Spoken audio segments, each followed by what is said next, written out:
act of the devil. Mga walang hiya kayo, mga demonyo kayo. Yun yung nakakainis doon. Kasi, para puwersahin mong manalo yung tao na piling-pili ninyo, samantalang ang daming taong nagtataya, hoping na, ang pot money, 100 million. Ba't di ka mapapataya nun? Baka mapanalunan mo, tsambahan mo. Not knowing na meron na palang preconceived plan, a very diabolical plan, na sila pala mananalo. Question mark. Still being investigated by the Senate. Ang walang yan ng mga ganyang klaseng tao. Ang walang yan ng mga ganyang klaseng Pilipino. Dapat dyan kinakatay. Dapat dyan, mga walang kwentang Pilipino. So, nagkaroon ng 500 million, tatlo na pot money, 500 million. Isang 49, isang 655, isang 658. Kaya rin, yung pangnonoche buena mo, putragis yan. Tinaya mo na. Putragis yan. Tatlo Tinaya mo na, baka tsambahan ko. Kalahating bilyon, 500,000. Tapos biglang tatamaan din in a span of 4 na linggo, December. Di ba talagang questionable? Baboy Kaya ako, hindi muna ako, advice ko sa lahat ng kamag-anak ko, mga anak, kamag-anak, lahat, kaibigan, huwag kayo muna tumaya ng loto. Hanggang hindi yan naayos. Hanggang walang nakukulong. Huwag kayong tumaya ng loto. Sabihin, economic sabotage. No, it is my right because there is a question mark dun sa the way you are running things in PCSO. Mga walang niya kayo, gigibain ninyo yung tragis kayo. Hanip, gigibain ninyo yung hope ng taong bayan, yung itatabi niya yung 100 pesos niya o 20 pesos niya. Kung ano ibibili niya ng gamot kunwari, painkiller o whatever, ibibili na lang niya ng 2 kilong bigas yung 100 niya. Itataya pa niya sa loto with the hope that may God's plan para sa kanya, manalo siya. Mga walang niya kayo sa gobyerno kung totoong nangyayari yun. Malalaman natin sa Senado or wala na nang mangyayari because ginugulo lang tayo, hindi natin alam kung ano nangyayari. Kaya sabi ko, dagdag 5 months and 11 days, pababa ng pababa, spaghetti pababa ng pababa. You better shape up. They should have gotten authority from Malacanang, office of the President. Nalakas ng loob ng mga taong to, hindi na humingi ng permiso sa Malacanang. So, and then here they are, sila pa rin. Preventive suspension, dapat yan. Preventive suspension. Walang niya kayo. Ang sa akin yan, kung ako yun nandyan, Hoy, Robles, tumigil ka muna. May problema sa'yo Tigil ka muna, masisira yung institusyon. Wala nang bibili ng loto. Ba't bibili ang tao ng loto? Parang isinusubo nila doon kung sino man mananalo.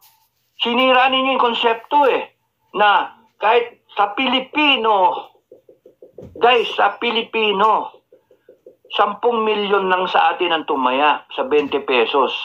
No? 20 pesos sa 10 milyon. That's 200. 10. Dagdagan mo ng 1 zero, tsaka 2. 200 million yun. Kung ginawa mo 100, ang taya mo, on average, 100, 2 zero sa 20 million, 2 billion yun. Sipin nyo yun, hindi baling kumasa sa Pilipino, yung 10 million na Pilipino ng 2 billion, may manalo lang 1 o 10, masaya kami, na maayos.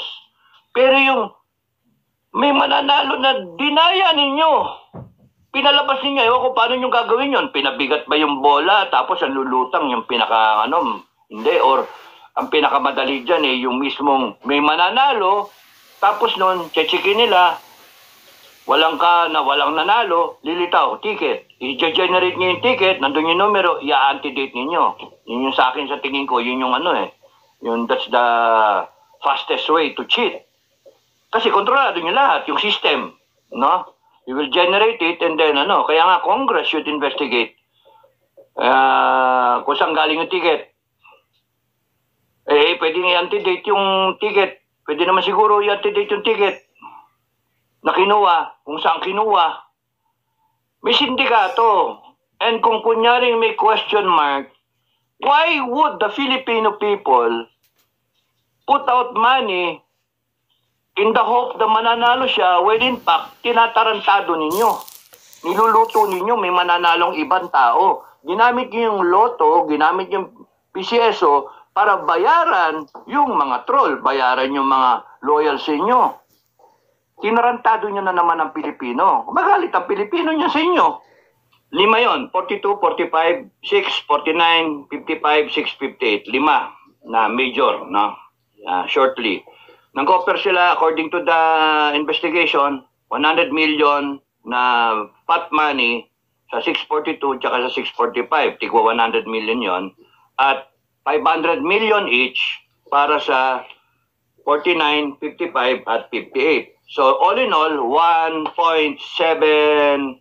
billion pesos ang naging pot money. Siyempre, may mga taya pa, nadagdagan pa yon 1.7 billion. Mabot siguro na yan ng Kasi napanalunan na lately, 600 something million no? So, grabe. Ang question mark, sino yung nanalo? Hindi pa natin alam. So, panoorin nyo na lang kung ano yung magiging resulta niyan. Because anything na magagalit pa rin ang tao. Sino ang nanalo? Katropa ba yung pinapanalo ninyo? Tapos nun, so far ngayon, ang lumalabas, no? Yung 5 na yon na may mga jackpot, lahat-lahat, sama-sama, 1.7 billion, ang nangyari, tinamaan in 1 month, December, or less than naman. Sabi nga ni sino yun? Robles, no? 1 month or less than a month, December, yung buong 1.7 billion, 5 na loto categories, 42, 45, 49, 55, at 58. Tinamaan lahat yon. What is the probability? Sa buong buhay nyo ba tumaya kayo ng loto?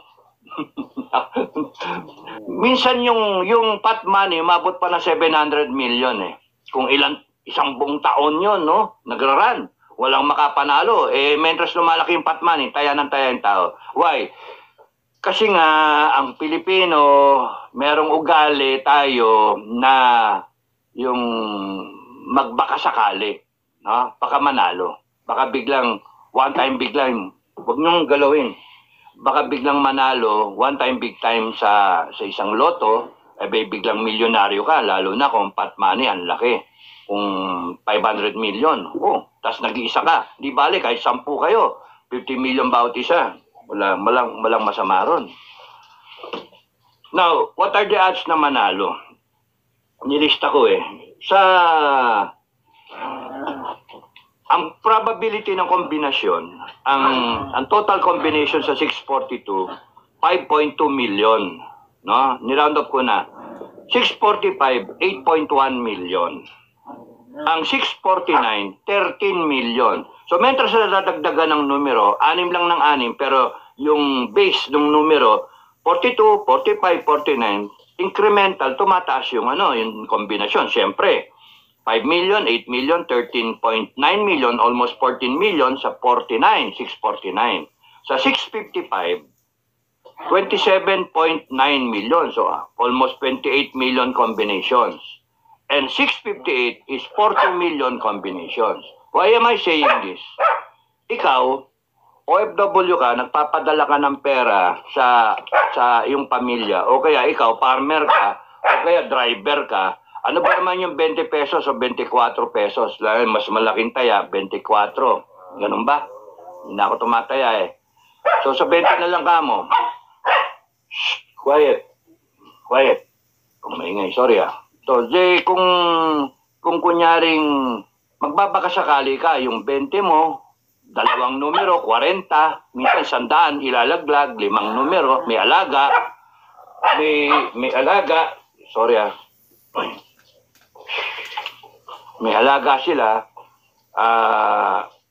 pag biglang tamaan. So what is 100 pesos compared to tamaan mo kunyari 20 million, 30 million, 50 million. Pero ang kalaban mo is kung 658, 40 million combinations. What are the chances na tamaan mo yung numerong tinataya mo, tapos matsatsambahan pa na kung tumama ka, kung sakaling tatama ka, mananalo kayo 10 o 20 kasi alaga rin niya yung numero. Usually Pilipino alaga, di ba? Birthday ng bawat isa sa pamilya o kaya special dates, no? Kunyari, kinasal ka ng 15, nag-anak kayo ng 19, yung ganun ba? Yung panganay mo, 19, sinilang ng 19, yung sumunod, sinilang ng 22, yung isa, sinilang ng 23 dates. O kaya yung edad na, tinataya. And so on and so forth, ang daming ng Pilipino. So, ang punto, ipinapaasa sa Diyos na manalo ka. So, kung ikaw, tumama ka, it is an act of God already. Given the combinations from 5,642 to 40 million combination, 658. Pero what is happening now? Yun yung problema. Act of man na puwersado na may mananalong ibang tao. Binastos nila yung mismong pamamalakad. How the whole concept works. Lahat tayo nagbabaka sakali, tataya tayo, hoping against hope. But trusting in heaven na manalo ka. 1 out of 40 million combinations tinayaan mo. Pero what is happening? Binaboy yung sinasabi ngayon sa investigation at yung clamor ng mga ibang kababayan natin na puwersa may pinanalo, doon nagagalit ang tao. Parang binaboy mo yung hope ng taong bayan.